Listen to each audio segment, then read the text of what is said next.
Entrando no tema que eu gostaria de conversar com vocês, não tem nada novo que eu quero conversar. Eu queria fazer um apanhado do que nós conversamos nesses últimos tempos, para a gente falar nesse período, esse período tão estranho, que é o período da pandemia, né? Um período estranho. Eu digo que se alguém chegasse para a gente no ano de 2019 e nos preparasse, dizendo assim, olha, 2020 vai haver um fenômeno que vai acontecer isso, isso e isso, nem assim a gente estaria preparado, nem assim. Mas essa pandemia chegou assim de chofre e nos pegou quase que de surpresa, e eu tenho visto muitas congregações que não estavam preparadas, não para a pandemia, não estavam preparadas num discipulado mais de perto, com igreja nas casas, com grupos pequenos sendo pastoreados. Essas igrejas estão sofrendo e muitas estão fechando. Pastores estão ficando doentes. Eu tenho acompanhado pastores mais do que antes. Pastores entram em contato comigo, assim, muito pastor doente. Por quê? Porque não tinha nenhuma visão para esse momento. E o que a gente está fazendo é tentando dar ânimo, dar esperança, tentando, em alguns casos, juntar os cacos, tem de juntar assim o que pode, mas tenho visto muito sofrimento hoje em muitas congregações. Pastores numa aflição terrível de fazer voltar de novo o povo ao salão, que está faltando dinheiro, está faltando isso, faltando aquilo. Pastores que estão deixando praticamente de comer na família para pagar aluguel de salão, porque o povo se foi, né? O povo se perdeu. E muita gente não vai voltar, muita gente realmente não vai voltar, porque alguns gostaram desse negócio de ficar em casa, sentado no sofá, tomando um cafezinho, comendo um biscoitinho, vendo a gente pregar, e muitas vezes eles desligam o som, né? Porque não gostou da pregação e vão ficar nisso, né? Outros vão voltar mais fortes, vão voltar mais saudáveis, e é isso que a gente conta. Então, para isso, a gente precisa ter uma palavra muito clara de Deus para esse momento e para o tempo que virá depois da pandemia, que honestamente eu não sei quando vai acabar. E eu estou aprendendo o seguinte: não olhe para a pandemia, olhe para o que Deus quer que você faça. São duas palavras que eu tenho repartido com os irmãos, e desculpa repartir de novo com vocês. São duas palavras que Deus tem me dado e têm se destacado no meu coração. Uma palavra é a palavra adaptação. Nós temos que nos adaptar.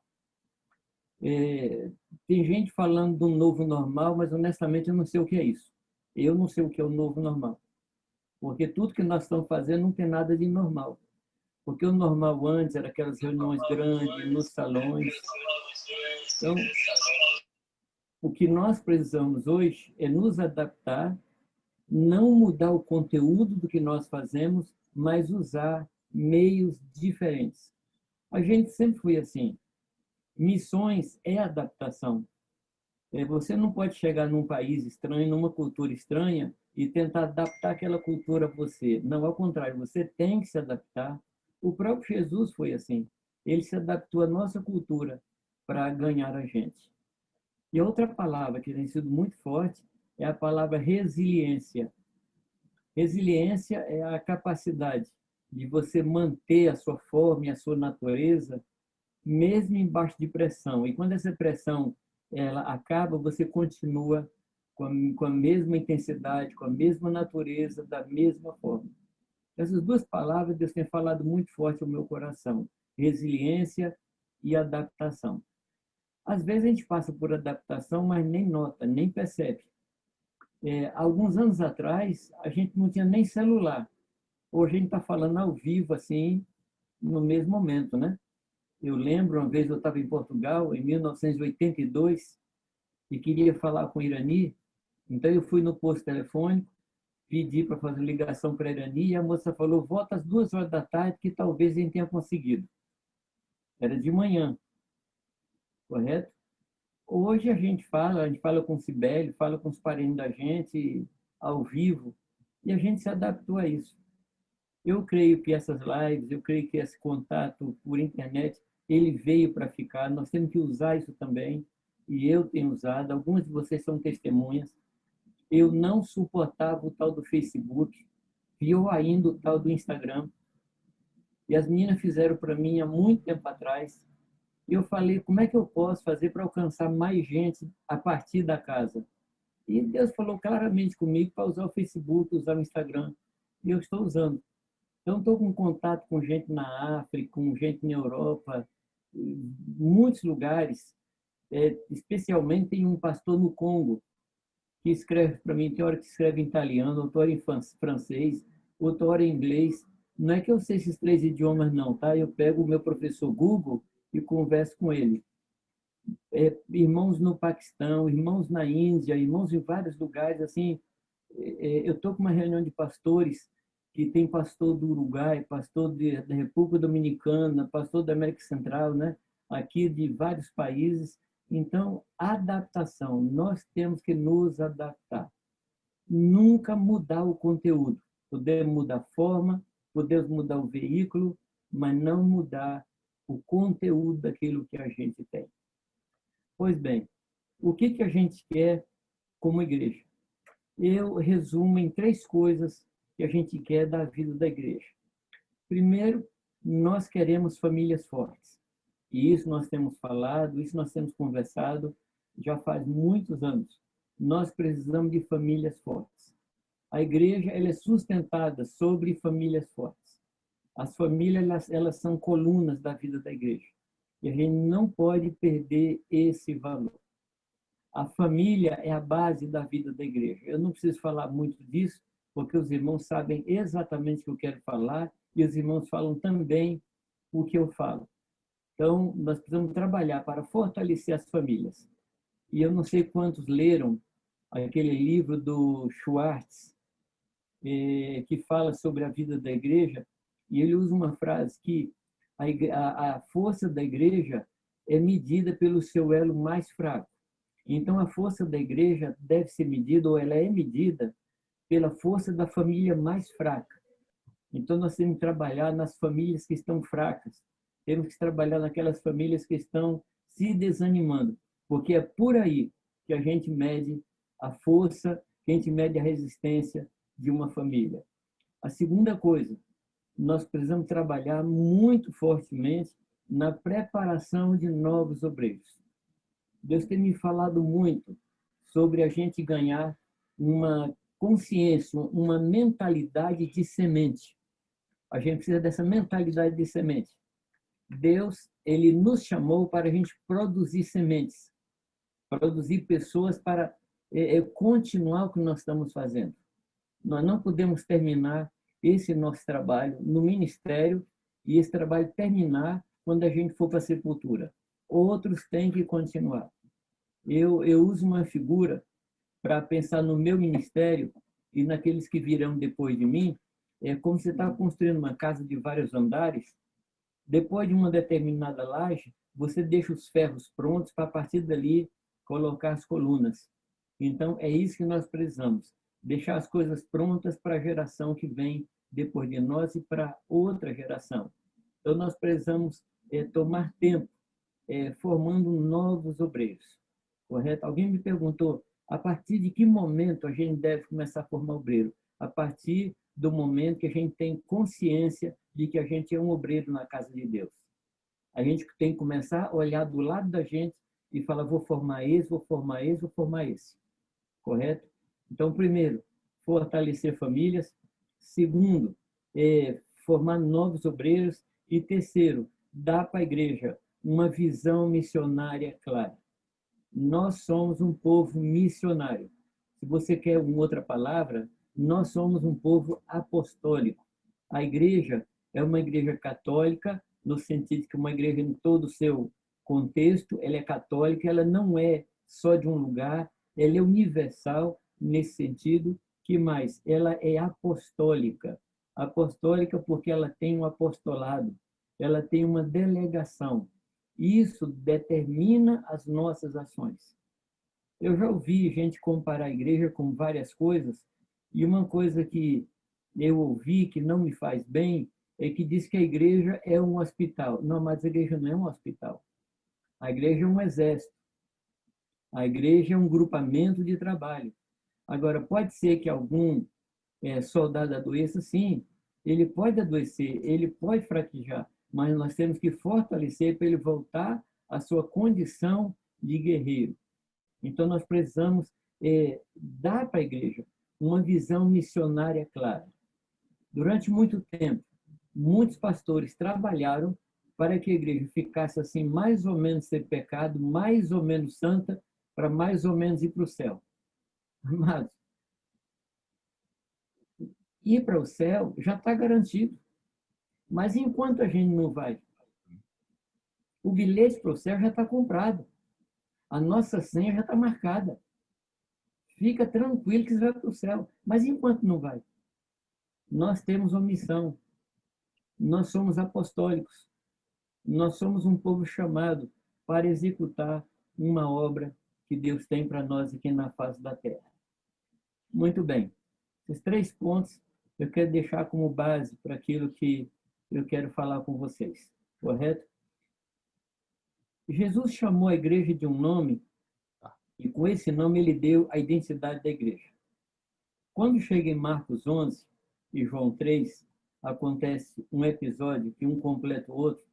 Jesus entra no templo com um chicote e derruba as mesas, expulsa os cambistas e faz uma pergunta. Ele diz, vocês não sabem que a minha casa será chamada o quê, amados? Casa de oração para todos os povos. Ela é casa, porque fala de abrigo. Ela é de oração, porque fala do nosso contato com Deus, mas ela existe para alcançar todos os povos. Esse foi o nome pelo qual Jesus chamou a igreja. Quem ouviu, no mês de maio, as palavras de Christian, de Mitian e de Braida, ficaram impactados, porque os 3 não combinaram, não conversaram entre si, e nos falaram muito disso. Uma igreja que deve sair das suas 4 paredes. Uma igreja que deve sair do seu ambiente e ir para fora. Nós estamos lendo um livro, e a gente recomendou que todos os pastores lessem, que é esse livro, que é Amor, Aceitação e Perdão. Eu acho que eles não foram muito felizes no título. Quer ler de novo? Amor, Aceitação e Perdão. Jerry Cook, o autor. Pegaram aí?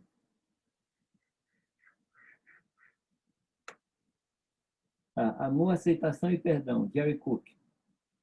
Se vocês não têm, alguém pode pedir para o Tony, que o Tony manda para vocês. Tá? E esse livro tem um capítulo fantástico. Ele diz que muitos de nós pensamos na igreja como nosso campo missionário. E Jesus não fala que a igreja é o campo missionário. Jesus fala que o mundo é o nosso campo. A igreja não é um campo missionário. A igreja é uma força missionária. A igreja é uma força para chegar no campo. E nós estamos aqui, queridos, com esse objetivo, de atingir o campo missionário. Depois que Jesus conversou com a mulher samaritana, se revelando como Cristo, falando que Deus está procurando verdadeiros adoradores que o adorem em espírito e em verdade, logo depois ele diz, o campo está branco para a ceifa. Depois dele falar que tipo de adorador ele queria, depois de se revelar como Cristo àquela mulher, ele mostra o nosso trabalho. Ele fala do que Deus quer que a gente faça, que é atingir os campos, que os campos estão brancos. Então a igreja não é um campo. Quando a gente pensa em igreja, a gente pensa um lugar onde a gente vai trabalhar. Não, a gente não trabalha na igreja, é a igreja que trabalha para fora. É que nós adquirimos a mentalidade de andar muito para dentro, viver muito para dentro. E Deus está nos chamando para sair, nos chamando para atingir os nossos vizinhos, nos chamando para atingir os nossos colegas de trabalho.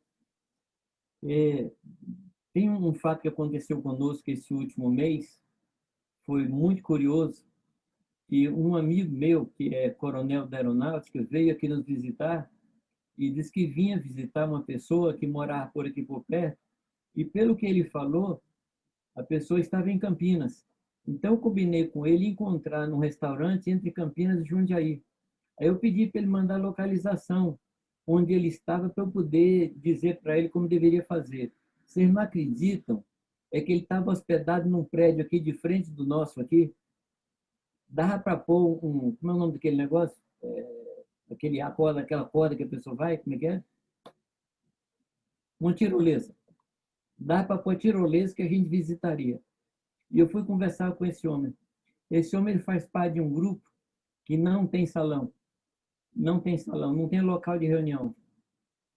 E não tem ninguém na congregação dele, que são várias congregações no Brasil, não tem ninguém na congregação dele que não seja discípulo e que não faça discípulos. Em São Paulo, eles são mais de 3.000. Em Campinas, mais de 1.000. E o trabalho deles, encontra com uma pessoa, convida para ir para casa e lá abre a escritura e começa a ministrar para a pessoa. E a primeira coisa que a pessoa aprende é fazer a mesma coisa com o vizinho, com o colega de trabalho. Eu fiquei impactado. Fiquei assim, admirado de ver que Deus tem falado a mesma coisa com outros e outros irmãos têm praticado assim com toda a fé. Bom, a igreja ela é apostólica, ela é casa de oração para todos os povos e ela é apostólica. Ela é apostólica na sua origem, a igreja é apostólica desde a sua origem, porque ela é o produto do envio que o Pai fez de Jesus para cá. Jesus é um apóstolo de Deus. Quando Deus envia Jesus para essa terra, ele envia como apóstolo. E a igreja nasce desse envio. Então, ela é apostólica por causa da sua própria natureza. Ela é apostólica por causa da origem, ela é apostólica por causa da sua natureza, porque assim como Jesus é apóstolo, a igreja também é apostólica, no sentido que ela foi enviada pelo Senhor. Eu creio, amados, que nós precisamos pôr isso no nosso coração com muita força. Entender o que nós somos. Muitas vezes, por não compreender a nossa identidade, a gente não trabalha, a gente não opera, a gente não produz.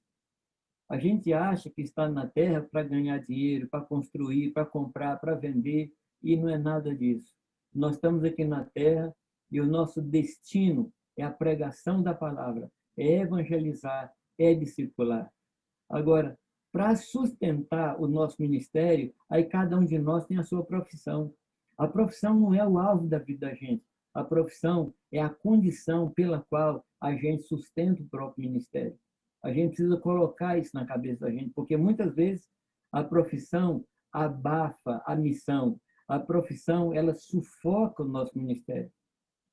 E eu gostaria, assim, que isso chegasse no coração de vocês, que o Espírito Santo revelasse isso, correto? Em Mateus capítulo 10, no verso 16, Jesus diz assim: eis que vos envio como ovelhas ao meio de lobos. Então, Jesus está falando do nosso envio. Em João 20, 21, Jesus está dizendo que ele nos mandou, assim como o Pai me enviou, eu envio vocês. Ou seja, assim como o Pai me apostolou, desculpa aí o neologismo, eu também apostolo vocês. Essa palavra não existe, tá? Mas é isso que eu quero dizer.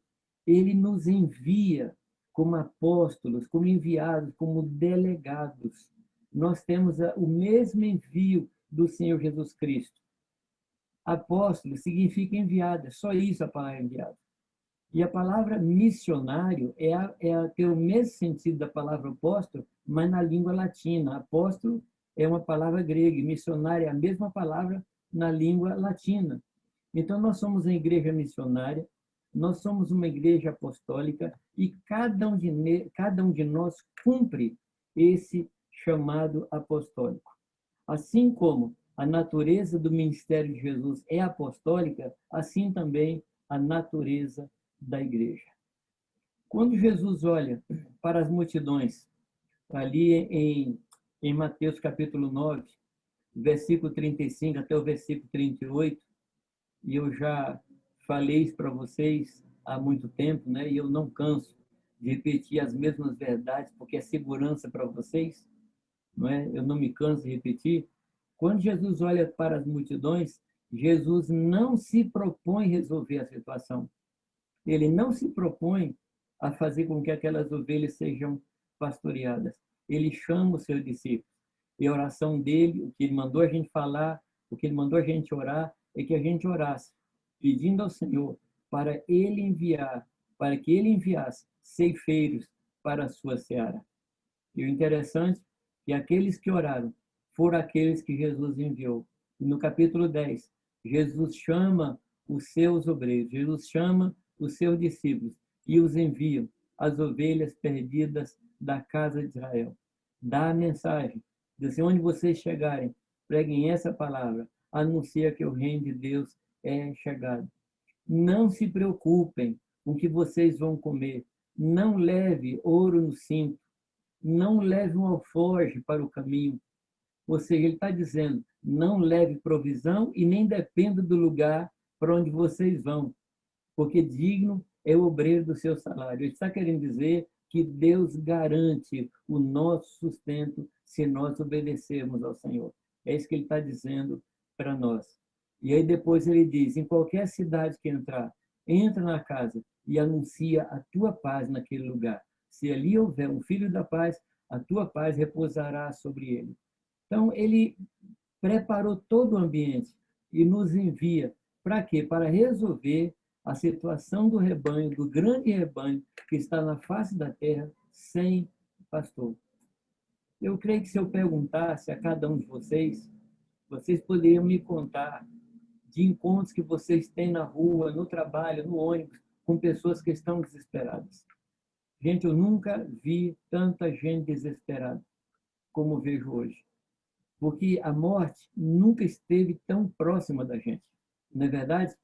A morte nunca chegou tão pertinho da gente. Na Bolívia, morreram de março até começo de agosto, morreram 104 pastores. E vários deles, conhecidos meus, pessoas que eu cuidava. Nossos parentes morrendo, vizinho morrendo, conhecido morrendo. Então, muita gente está assustada, está desesperada, está desesperançada. E é exatamente nessa hora que a igreja chega. Deus está nos dando essa chance, essa oportunidade da gente ser uma bênção na vida daqueles que estão sem esperança. E nós não podemos perder essa oportunidade. Como o Mordecai, ou Mardoqueu, conforme a versão, ele diz para Esther, eu acho que vocês se lembram, quando ele fala para Esther se apresentar diante do rei, e ela diz, você não sabe que ninguém pode se apresentar diante do rei se para isso não for chamada? Se o rei não tiver misericórdia, a gente morre na hora. E aí o Mordecai, o Mardoqueu, diz para ela, será que não foi exatamente para esse momento que você foi colocada nesse lugar? E aí ela toma aquela atitude que eu acho fantástica. Ela diz, olha, jejue por mim 3 dias e eu vou me apresentar diante do rei. E se eu morrer, eu morri. Mas ela ia morrer fazendo aquilo que ela devia fazer. Essa tem que ser a nossa atitude. Esse tem que ser o nosso chamado. Não importa as consequências. Não importa o preço que a gente vai pagar. Nós temos um destino. Nós temos um ministério. Nós temos um trabalho que é fora daquelas 4 paredes onde vocês se encontram aos domingos. É fora dali. Aquele lugar é o lugar onde vocês vão celebrar, profetizar, animar, exortar um ao outro. Mas, amados, saindo ali, nós temos uma tarefa. Nós somos apóstolos nesse momento da história do mundo. Que Deus possa nos ajudar nisso. A igreja, ela é apostólica no seu governo. A igreja é apostólica no seu fundamento. A palavra diz que nós fomos construídos, estamos sendo construídos sobre o fundamento dos apóstolos. A doutrina que nos rege, a doutrina que nos dá base, a doutrina apostólica. E os apóstolos, eles tinham essa consciência. Paulo, muitas vezes, ele declara que ele se fez de fraco, ele se fez de judeu, ele se fez de gentil, com o fim de ganhar alguns. Quando ele pensa nos seus irmãos judeus, ele dizia, olha, se fosse necessário, eu ser considerado anátema para poder salvar alguns dos meus. Então, eram pessoas que estavam totalmente comprometidas com o seu chamado. Eu gostaria de que acontecesse na vida de vocês, na vida dos obreiros, essa consciência. Eu nasci para isso. E nas horas de folga, eu cumpro minha profissão. Nas horas de folga, eu sou médico. Nas horas de folga, eu sou enfermeiro. Nas horas de folga, eu sou motorista. Nas horas de folga, eu sou isso, eu sou aquilo. Mas o meu chamado é esse. O meu chamado é um chamado apostólico para anunciar o nome do Senhor às nações. Será, amados, que a gente pode aguardar que a igreja vai adquirir essa mentalidade? Será que a gente pode aguardar que quando Jesus voltar, ele vai nos encontrar alimentando aos nossos conservos? Será que Jesus pode esperar isso? Vai nos encontrar pregando o evangelho para as pessoas que estão ao nosso redor, ao nosso lado? Será que Jesus pode esperar? Será que eu posso falar, Jesus, no que diz a mim, no que toca a mim, o Senhor pode esperar que o Senhor vai me encontrar alimentando os meus conservos e vai me encontrar anunciando a tua palavra. E eu peço assim que no seu coração, cada um de vocês diga assim, Senhor, o Senhor vai me encontrar fazendo a tua vontade. O Senhor vai me encontrar realizando o teu querer. Então, ela é apostólica na sua doutrina. Ali em Atos, diz que a igreja perseverava. A palavra perseverar pode ser trocada por insistia. A igreja insistia na doutrina dos apóstolos. E o que é a doutrina dos apóstolos? É o anúncio de Jesus Cristo. É falar sobre quem é Jesus. É falar sobre a pessoa de Jesus. É anunciar a pessoa de Cristo. Essa é a doutrina apostólica. Muitas vezes a gente está preocupado com muitas coisas. E nesse tempo de internet, né, vocês, onde convivem comigo, quanto pregador novo tem na internet hoje, não? E tem pregador bom. Não estou falando que o conteúdo é bom, mas pregadores são bons. São assim, ensinam bem, convencem bem. Quanto pregador tem surgido aí. Mas eles estão anunciando a doutrina apostólica. Quanta coisa. Hoje eu estava ouvindo uma mensagem de uma pregadora e ela se diz Cristo Lisbeth. Ela diz que ela é a encarnação de Cristo nesse tempo. Eu falei, meu Deus do céu, eu não achei que fosse viver tanto para ouvir tanta coisa, né? Eu achei que eu fosse morrer antes, mas não. Deus está insistindo para que eu ouça tanta coisa. Esse é o nosso chamado, para anunciar a doutrina apostólica, permanecer naquilo que os apóstolos têm nos ensinado. A igreja ela é apostólica no seu envio. O texto que eu citei, João 20, 21, disse-lhe, pois, Jesus outra vez, paz seja convosco. Assim como, percebeu assim como? Se na sua Bíblia ainda não está grifado o assim como, por favor, grifa. Da mesma maneira que o Pai me enviou, eu envio vocês. Um pouco antes, nós falamos para onde Ele está nos mandando, para o meio de lobos. E Ele diz que assim como Deus enviou Jesus, Ele também nos envia. E esse envio não é para algumas pessoas. Esse é o envio para cada membro da igreja. Esse é o envio para cada pessoa que está no corpo de Cristo. Nós precisamos, no momento que a pessoa recebe Jesus, a gente já tem que começar a mostrar para ela que ela é um obreiro na casa de Deus. Eu tenho um sonho de consumo. Eu tenho um desejo muito profundo no meu coração. É um dia chegar diante da congregação e falar assim, por favor, os obreiros fiquem de pé e ninguém ficar sentado. Todos se levantarem, porque tem consciência de ministério, tem consciência de que é chamado para fazer a obra do Senhor.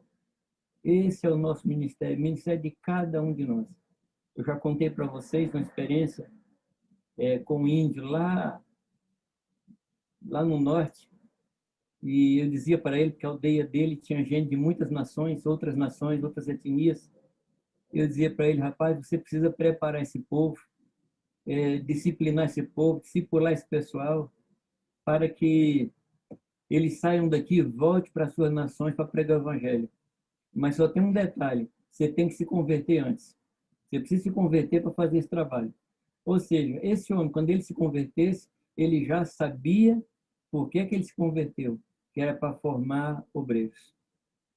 Quando a pessoa chega no rebanho, quando a pessoa é batizada, ela já tem que entender que ela está sendo batizada para servir a Deus, para anunciar o evangelho.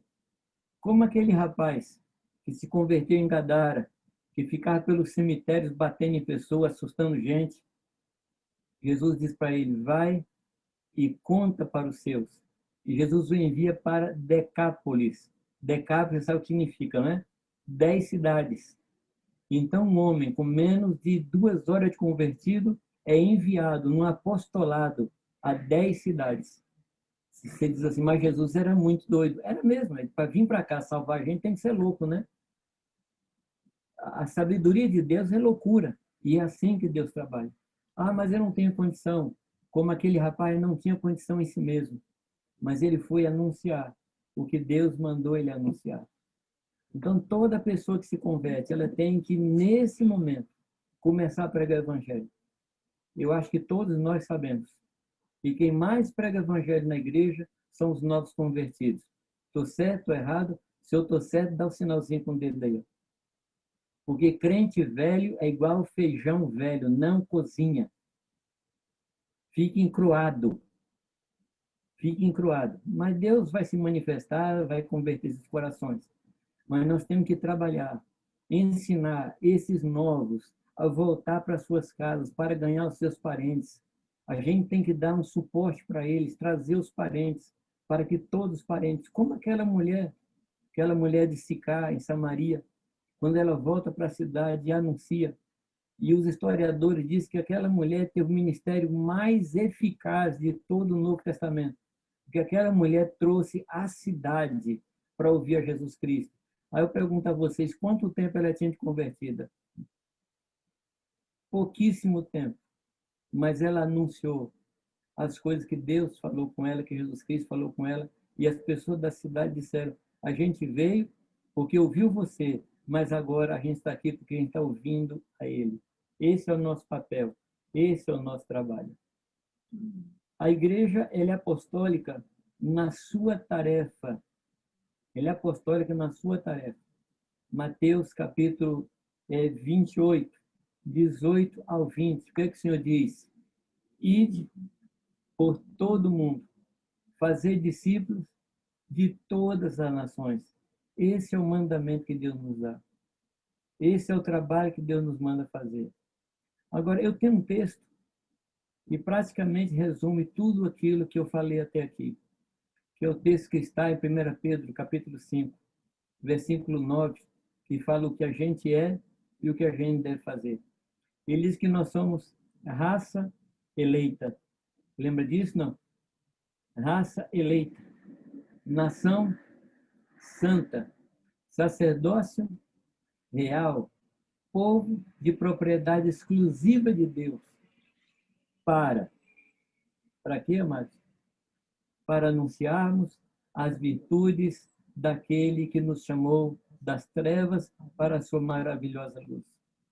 A palavra de Deus, ela é fantástica, porque ela, com um versículo só, ela resume o que a gente fala em 40 minutos, ela resume ali da nossa identidade e do nosso ministério. Então, nós somos um povo de propriedade exclusiva de Deus. Nós não somos nossos. Nós não temos direito a definir nosso destino. Nós não temos direito a definir o que nós vamos fazer. Nós somos propriedade do Senhor. Nós somos um povo que foi eleito por Deus. Não é porque a gente era bonzinho. Deus não viu em nós nada que o conquistasse. Nada, absolutamente nada. Ele olhou para nós, amados, e viu a nossa tremenda necessidade e nos chamou para si, nos santificou, nos justificou e nos enviou. Que Deus nos ajude nisso, amados. Que Deus nos dê essa graça de cumprir esse ministério, cumprir esse chamamento.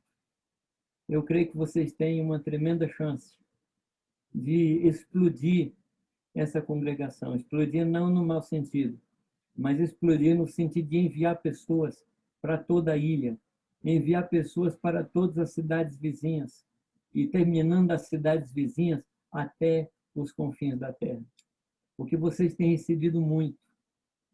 Eu sou testemunha de que vocês têm recebido muito. O depósito que Deus tem colocado em vocês é um grande depósito, é muita coisa. Vocês têm recebido muita palavra de revelação. Vocês têm recebido muito ensino no decorrer dos anos.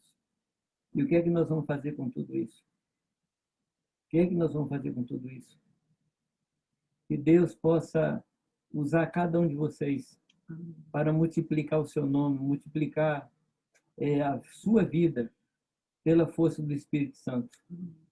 Amém, amados? Alguma pergunta, algum comentário? Por favor, os presbíteros ou qualquer um de vocês queira fazer um comentário, eu estou aqui pronto a ouvir. Eu vejo essa pandemia como um novo movimento de Deus sobre a Terra, como naqueles primeiros dias em que todos vendiam, viviam tudo em comum. Eu tenho sonhado com isso direto. E aí estava tão bom, provavelmente, que eles já não saíam mais. E Deus teve que mandar grande perseguição. Agora não é exatamente uma perseguição, mas há um tempo em que as pessoas pararam de se iludir que a igreja era em 4 paredes, era uma construção de tijolo, sem querer a religiosidade de novo tomando conta, né? E o nosso papel agora é começar de novo o evangelismo dentro da casa, vizinhos, nos próximos, porque quem quer fazer alguma coisa lá, aquela velha história, começa aqui, né? Eu vejo isso como uma espécie, pelo amor de Deus, não me interprete errado, mas como uma espécie de um presente de Deus, um recomeço, uma nova chance, uma nova oportunidade. Eu vi na última reunião da igreja aqui de líderes que está havendo um movimento, apesar do isolamento, de batismo, ou seja, pessoas estão sendo alcançadas, pessoas estão se decidindo, né? Ao contrário do que se esperava, está crescendo. Talvez nem todos saibam porque não estamos nos vendo, mas eu acho que quanto menos a gente nos vê no bom sentido, melhor. Entende assim o que eu coloco? Sei que é importante a comunhão dos santos, mas ela estava virando fundamental e não uma parte natural de um processo de crescimento, de evangelismo, né? Deus realmente, tu falasse, eu tenho visto em alguns irmãos, Deus tem dado palavra, tem dado realmente profecias, né? Mas também não acredito que é para ficar estanque ou só lá dentro. E há muito tempo também os irmãos aqui sabem que eu falava de púlpito, né? Que a gente ainda ia sentir saudade junto daqueles cânticos, né? Como é precioso, irmão, estar bem junto a ti, juntos lado a lado, né? Então, mas que era um tempo necessário que tinha que vir. Então, esse é o meu comentário. Né? O fato, Teresan, é que muitos de nós íamos para as reuniões gerais na inércia. Está marcado, eu vou. Hoje, a gente está querendo ir por saudade. A gente hoje Isso, tem motivação para ir. isso. Agora a gente quer de verdade. A gente quer ir. Coração verdadeiro, né? Graças a Deus, isso foi muito bom. Amém. Correto? Amém. Mas eu quero só dar um material para vocês estudarem, aí fazer um estudo, cada um de per si. A grande tarefa, ela compreende 8 pontos. Eu vou dar só as frases e o texto, tá? Aí, no próximo momento que a gente reunir, aí eu vou fazer uma sabatina para ver se vocês estudaram, tá bom? Tá bom, Rafael? Vamos pegar aí para... A grande tarefa, ela inclui, primeiro, alcançar os confins da Terra. Alcançar os confins da Terra. O limite até onde a gente deve ir se chama confins da Terra. Tá bom? Então, Biguaçu, Quissás, não é o confim da Terra. É mais para lá, tá? Passa Jundiaí, é mais longe ainda. Atos capítulo 1, versículo 8. Ser minhas testemunhas até os confins da terra. Segundo ponto, a nossa tarefa inclui todos os povos. Todos os povos. Primeiro, alcançar os confins da terra. Mas não é os confins da terra passando por cima de povos. É procurar alcançar todos os povos. Quantas nações hoje convivem em Florianópolis? Quantas nações estão em Florianópolis? Que tal a gente fazer um levantamento? Correto? Quantos açorianos têm em vocês a sua descendência? Correto? Quantos italianos tem nessa região? com os espanhóis. Terceira coisa, a grande tarefa inclui fazer discípulo. O texto do segundo ponto é Marcos 16:15. O terceiro ponto, fazer discípulo, Mateus 28:19. Eu vou falar uma coisa aqui que eu sei que vocês sabem. E como diz um amigo meu chamado Thomas Wilkins, eu sei que eu estou molhando marreco. Marreco não molha, você não consegue molhar marreco, né? Mas eu vou falar assim mesmo. Fazer discípulo é o nosso destino. Não é opcional. Não é opcional. Não existe essa questão, e sei que vocês sabem disso, estou só lembrando vocês, que tem gente que fala assim, não tem ministério fazer discípulo. Não é um ministério, é respiração, é jeito de ser, é estilo de vida fazer discípulo. O quarto ponto é seguir o modelo dado pelos mestres, pelo mestre. Como é que Jesus fez? É assim que a gente tem que fazer. Seguir o modelo dado pelo mestre. João 20:21. Amados, como diz o Christian, Deus não quer que nós sejamos originais. Deus quer que a gente obedeça.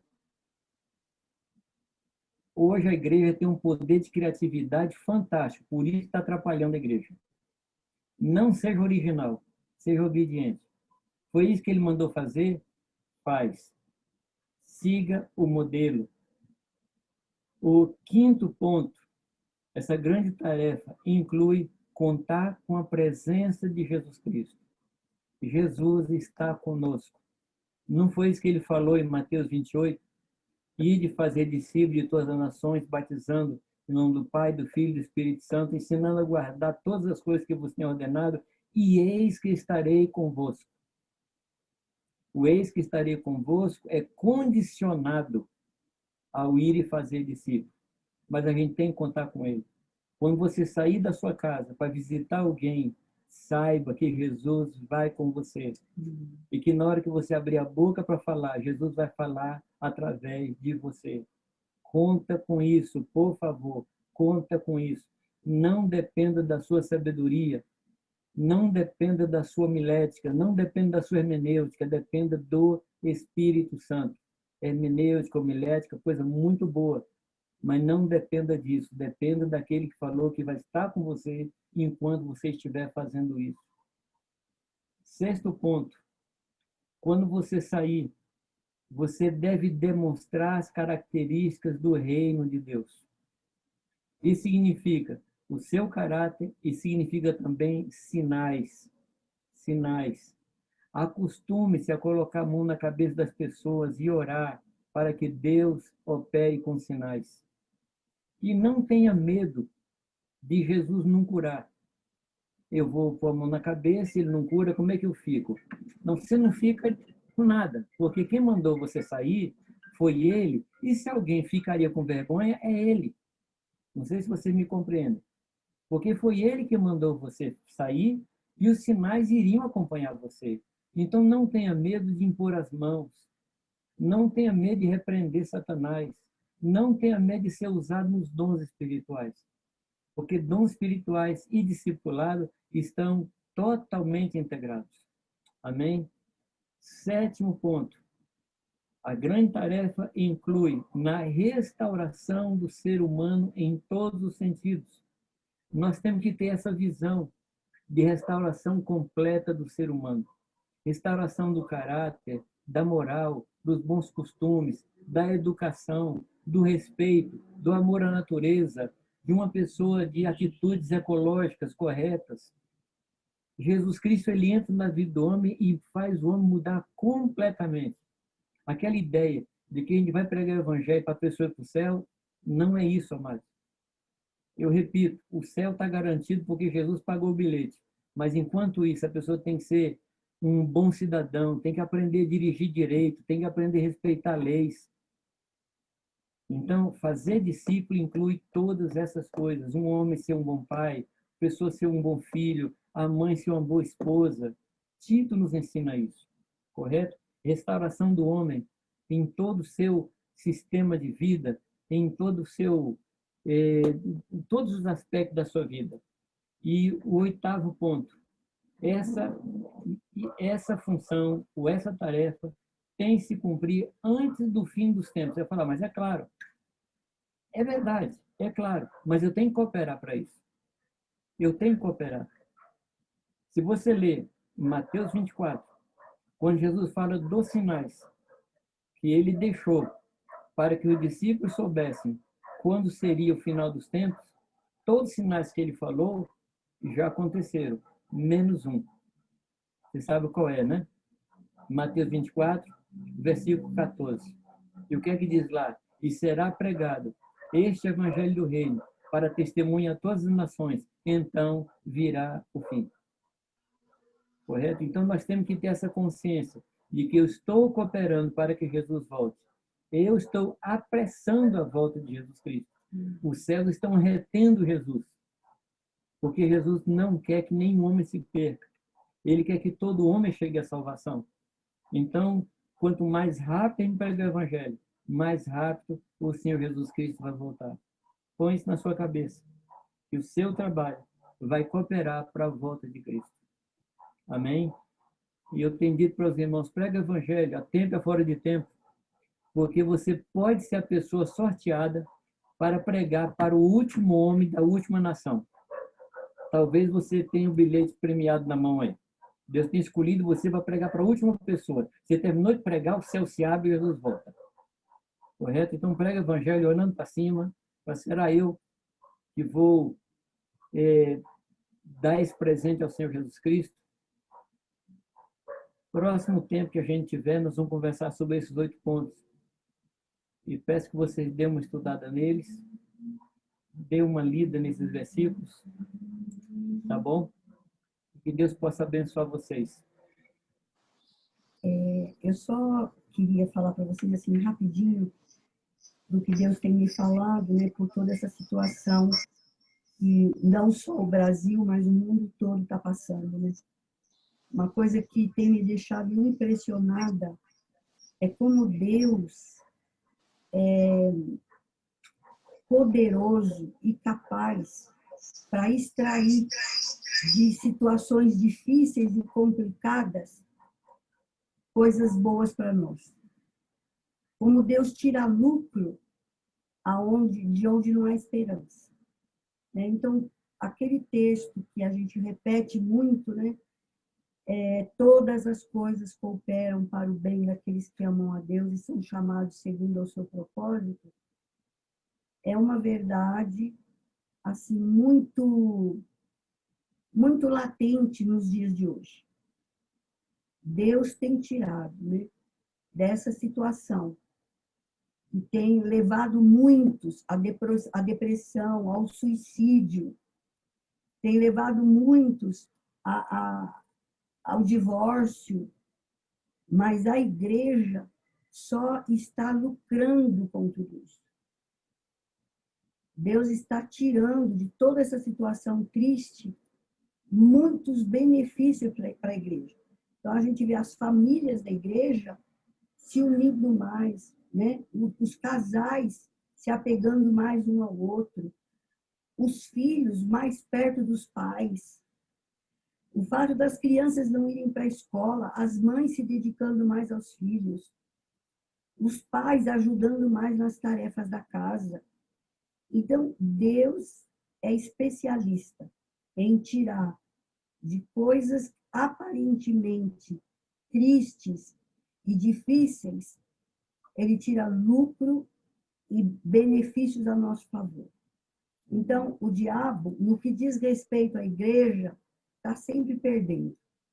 Sempre perdendo. Se ele tem o objetivo de usar alguma situação triste, complicada, difícil, para abater o cristão, Deus muda completamente o cenário e o cristão aprende, amadurece, ora mais, busca mais o Senhor, leia mais a Bíblia, ora muito mais. Então, a gente só lucra. Se vocês pararem para analisar, né? Eu acredito que vocês já devem ter feito isso, os benefícios que a igreja tem recebido com toda essa situação, nós vamos adorar muito mais ao Senhor.